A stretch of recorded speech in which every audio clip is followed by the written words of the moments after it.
یا ایها الذین آمنوا اے د ایمان خاوندانو اذا لقیتم فئه کله چې تاسو مقابله شئ د یو ټولۍ سره فثبتوا نو کلک اوسیږئ واذکروا الله او یاد کړئ الله لرا کثیرا ډېر لعلکم تفلحون د پاره دې چې تاسو کامیاب شئ واطیعوا الله ورسوله حکم منئ د الله او د رسول ولا تنازعوا او د یو بل سره جګړه مکوئ فتفشلوا ګینې بزدله بشئ وتذهب ريحكم او لاړ بشي رعب استاسو واصبروا او صبر کوئ ان الله مع الصابرين بشک الله سره د صبر کوونکو ولا تكونوا او مکیږي کالذین پشان دا خلق خرجوا چوتل من دیارهم د خپل کورونو بطرا فغرور سرا ورئاء الناس یو د خلق پزان خودلو سرا ويسدون او من کول به خلق عن سبيل الله اذا الله دلارنا والله والله جل شانه بما يعملون محيط په هغه څه چې دوی کار کو را چا پیر دی کې الله رب کائنات بیا ټول مؤمنانو ته خطاب کوي او شپږ اصول بیانې د پاره د نصرت خداوندی د حاصلولو شپږ اصول داسې دي چې کله دا په مسلمان کې موجود وي د الله تبارک وتعالى مدد هغه دوی سره شامل وي ځکه چې د مسلمان د ټولو نه اهم اساسا او بنیادی قوت هغه نصرت خداوندی کومک د الله جل شانه دی تایید ازدی دی د الله رب العالمین او غیبی امداد دی چې دا د مسلمان د ټولو نه اهم او بنیادی اسلحه ده او د کافر او د مسلمان په منځ کې فرق هم دغه دی نو هغه شپږ اصول ذکر کوي په هغه کې لومبي اصول دا دی چې اې د ایمان خاوندانو چې کله تاسو د کافرانو سره مخامخ شئ نو ثابت قدمی اختیار کړئ استقامت اختیار کړئ دویم اصول دا دی چې د جنگ په موقع باندې دا سینه چې د حالاتو د وجه نه د الله ذکر در نه هیر شي ځکه چې یو مسلمان د دنیا او د آخرت کامیابی چې حاصلې نو د الله په ذکر سره حاصلې او د انسان د تخلیق مقصد هغه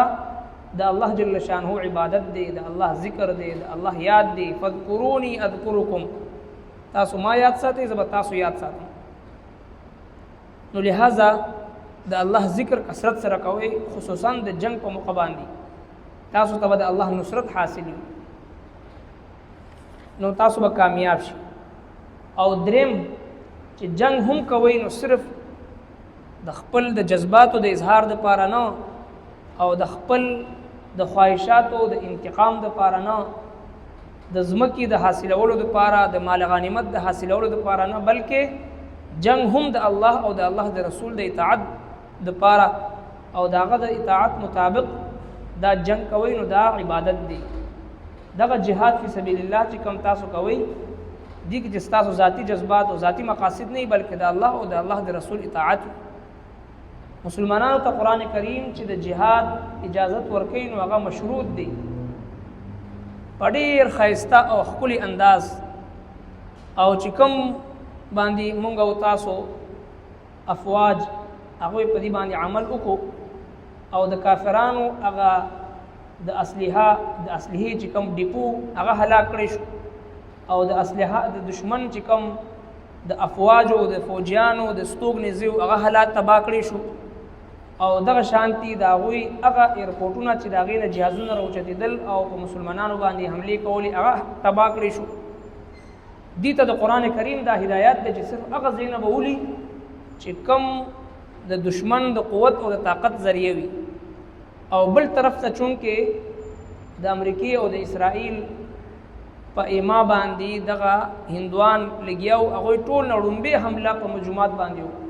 وړومبې حمله د مسلمانانو په مرکز او په مدرسه باندې وکړه نو لہذا دینه معلومیږي دا چې د درندگانو او د انسانانو د جنگ په منځ کې فرق مسلمان چې جنگيږي نو د الله او د الله د رسول اطاعت لاندې جنگيږي دغه نه بهر جنگ نشي کولی په جنگ کې به زنانه نه قتلې په جنگ کې به ماشومان نه قتلې په جنگ کې به هغه خلک چې کوم په خپل کورونو کې امن سره ناست وي هغه به نه قتلې په جنگ کې به سکول او دغه تعلیمي ادارې او عام خلک عام انسانان هغه چې د نه قتلې زنانه بوډاګان معصومان او د کافرانو چې کوم پیشویان وي د هغوی اهل علم وي د هغوی معتبر شخصیات وي هغه خلک چې کوم میدان عمل ته نه راغلي جنگ میدان ته نه راغلي هغه نه ډېر ښکلي اصول دین اسلام موږ تاسو ته ښودلی دی نو لہذا د الله د الله د رسول اطاعت به کوئ په جنگ کې او څلورم خپل منځ کې به اختلاف نه کوئ او که تاسو اختلاف وکړو نو تاسو به بزدله شي او چې کوم ستاسو رعب او دبدبه د دشمن په زړه کې دی هغه به ختم شي او پنځم چې دی د صبر نه کار اخلئ او شپږم اصول دا دی د الله د مدد د حاصلولو دپاره چې د کافرانو په شانتي په عقل سره په غرور سره او په تکبر سره به نه ځئ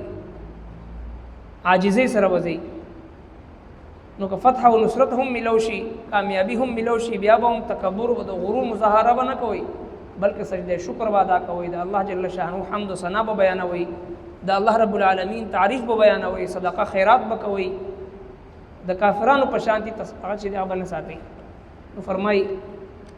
شپږ اصول د الله جل شانه د مدد د حاصلولو دپاره یا ایها الذین آمنوا ای د ایمان خاوندانو اذا لقیتم فئه چې کله تاسو مقابله شي او ټولې سره فثبتوا نو کلک اوسیږئ استقامت اختیار کړئ وړومبي دغه دا دی دویم واذکروا الله کثیرا د الله ذکر کوئ ډېر ډېر لعلکم تفلحون دپاره دی چې تاسو کامیاب شئ د الله د ذکر نه موږ تاسو کو چې کله جنگ شروع شو او افواج پاکستان په دغه دشمن باندې حمله کو نو الله اکبر نعره تکبیر الله اکبر سره د ابتدا د جنگ او حمله دا د الله جل شانه نوم اغشتل فذكروا الله كثيرا لعلكم تفلحون د جنگ په وخت کې به د الله ذکر کثرت سره کوي چې کامیابی حاصل شي اصل کامیابی د الله جل شانه په ذکر کې دی دغه په یادولو کې دی او دریم واطيعوا الله ورسوله د الله او د الله د رسول اطاعت وکړي عین د جنگ په موقع باندې هم حدودونه به تجاوز نه کوي د شریعت اصولونو خلاف پچا باندې به ظلم نه کوي تعلیمي ادارو باندې هسپتالونو باندې عام بازارونو باندې زنانو باندې او بے گناه خلکو باندې با ظلم زیاتې باندې کې بلکې واطيعوا الله واطيعوا الرسول د الله او د الله د رسول د اطاعت لاندې به jihad کوي او بل څلورم نمبر باندې ولا تنازعوا د یو بل سره به جګړه مکوئ فتفشلوا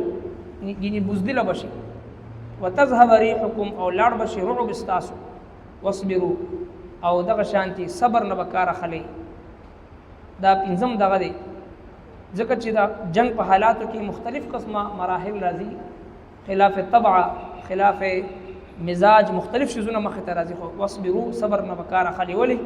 ان الله مع الصابرین دا الله جل شانه مدد چې دغه صبر کوونکو سره دی دا الله رب العالمین ذات د صبر کوونکو سره چې کله په هر حالت باندې صبر کوي دا پنځه اصول شپږم دا دی ولا تكونوا كالذين خرجوا او مکه تاسو په شان د خلکو چې قوت من دیارهم د خپل کورونه بطرا په غرور سره ورئاء الناس او خلکو تبا ځان خودلو سره ويصدون عن سبيل الله او من کول خلق د الله د لارینا والله بما يعملون محيط او الله جل شانه په هغه څه چې دوی کو را چا پیر دی را ګیر کړی د الله جل شانه دی لرا چې کله ابو جهل ته پلار کې اطلاع ملو شو چې بدر ته لانو رسیدلی ابو سفیان پیغام ورته راغی رضی الله عنه او وخت نو مسلمان شوی سردارو د مکی وجه ته واپس شه التکی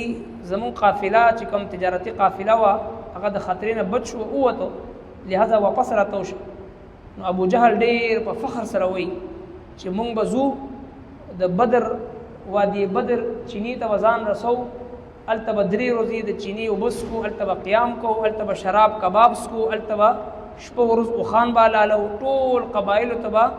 ضیافت کو هغه باندې به خوراکونه کو التبا جنکی بغړو شراب نشي تماشي بکو او درې ورځې بعد چې د بیا د فتح جشن به مناو دي د پاره چې دا یو څو کسان چې کوم زموږ مقابله کې راغلي د شکست چې پته ولګي لہذا چې کله رالل نو هغه د ضیافت په ځای باندې هغوی ته چې د شکست ملو شو او د شرابو په ځای باندې خپلې وینې وسکلي او دغه شانتي د ناچ ګانو په ځای باندې درې ورځې د وادي بدر نه تر مکی پورې جړاګانې فریادونه او نوحې وي او ابو جهل سمیت او یا سردارانو سرونه قلم کړ شو کوی ته ورځول شو څرنګه چې دی هندوانو دا خبره کړې وه چې موږ چې دا ملک به میټاو کو او په یو ځای کې به ناشته کوو په بل ځای کې به ناشته کوو داسې جشن به مناوو الله رب کائنات د غزوه بدر په شانتي د خپلو مظلومو کمزورو مسلمانانو مدد او نصرت وفرمایل د هغوی هغه غرور په خاورو سره خاورې شو ټولې دنیا وکتو او د ټولې دنیا مخې ته د هغوی سرونه چې د شرم نه ښکته شو دا د الله رب کائنات هغه مدد او نصرت وعده ده چې یو مسلمان چې هر څومره ګنهګار وي یو رب ته سجده کوونکی موحد وي مشرک نه د رب کائنات مدد او نصرت هغه سره وي تر قیامت پورې دا د الله رب العالمین وعده ده رب کائنات چرې هم چې خپل بندگان کافرانو ته مشرکینو ته رسوا کوي نه خو چې کله مؤمنانو کې هغه ایمانی غیرت او ایمانی جذبه هغه وي او هغه ښکاره کړي یا ایها الذین آمنوا ای د ایمان خاوندانو اذا لقیتم فیة کله چې تاسو مقابله شئ د یو ټولۍ سره فثبتوا نو کلک اوسیږئ واذکروا الله او یاد کوي الله لرا کثیرا ډېر لعلکم تفلحون د پاره دي چې تاسو کامیاب شئ واطیعوا الله ورسوله حکم منئ د الله او د رسول ولا تنازعوا او د یو بل سره جګړه مه کوئ فتفشلوا ګینې بزدله بشئ وتذهب ريحكم او لاړ بشي رعب استاسو واصبروا او صبر کوئ ان الله مع الصابرین بشک الله سره د صبر کوونکو ولا تكونوا او مکیږئ کالذین پشان دا خلقو خرجوا چې وتل من دیارهم د خپلو کورونو نه بطرا په غرور سره ورئاء الناس یو د خلقو په ځان ښودلو سره ویصدون او منع کول به خلق عن سبیل الله د الله د لارې نه والله جل شانه بما يعملون محيط په هغه څه چې دوی کار کو را چاپېره دی ربنا تقبل منا انك انت السميع العليم وتب علينا انك انت التواب الرحيم برحمتك